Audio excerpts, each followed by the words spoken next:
Gaya sa dengue, naka-alerto rin ang pamahalaan sa napapansing pagdami ng mga kaso ng leptospirosis sa mga ospital sa Metro Manila. Paalala ng Department of Health, tumawag muna sa leptospirosis hotlines para malaman kung saang ospital may bakante. Balitang hatid ni Von Aquino.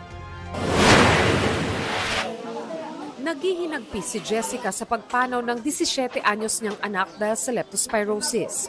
Nagpakonsulta pa raw siya sa doktor noong August 2 at noon lang nalaman na 3 araw na pala siyang hindi nakakaihi. Nilihim lang daw niya kasi kasi ako, may stroke kasi ako. Ayaw niya ako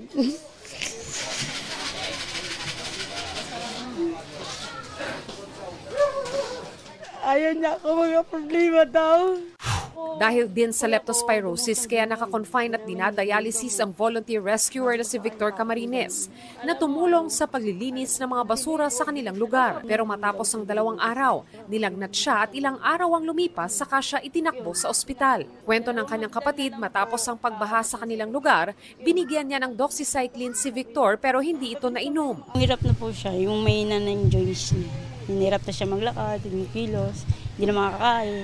Kala namin lagnat lang, kaya yung trangkaso lang. Tapos pala, lepto na pala yun.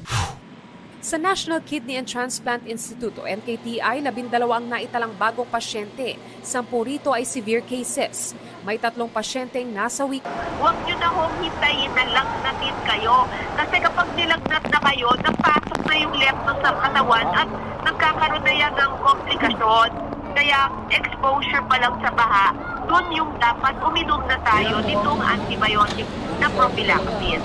Sa kabuang 77 na admitted leptospirosis patients, 67 ang nagdadialysis.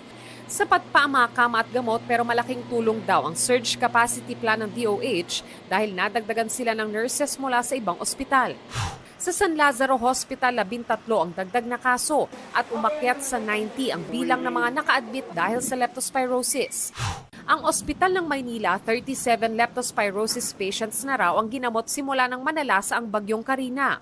Naghahanda raw sila sa inaasahang pagdami ng leptospirosis patients ngayong tag-ulan. Ayon sa DOH, patient navigation and referral sa healthcare provider network ang ginagawa nila ngayon para sa leptospirosis cases. Kaya paalala nila sa mga balak pumunta sa ospital, tumawag muna sa leptospirosis hotlines para malaman kung anong ospital sa Metro Manila may bakante. Pero kung kakailanganin, remember nung panahon ng COVID, meron tayong One Hospital Command, National Patient Navigation. Yan po yung ginagawa namin ngayon. Bukod sa leptospirosis, mahigpit ding binabantayan ang mga kaso ng dengue. Ayon sa DOH, mula January 1 hanggang July 27, 128,834 dengue cases ang naitala sa bansa. 33% itong mas mataas kumpara sa bilang ng mga kaso sa kaparehong panahon noong 2023. Von Aquino nagbabalita para sa GMA Integrated News. Kapuso, para sa mga maiinit na balita, mag-subscribe sa GMA Integrated News sa YouTube.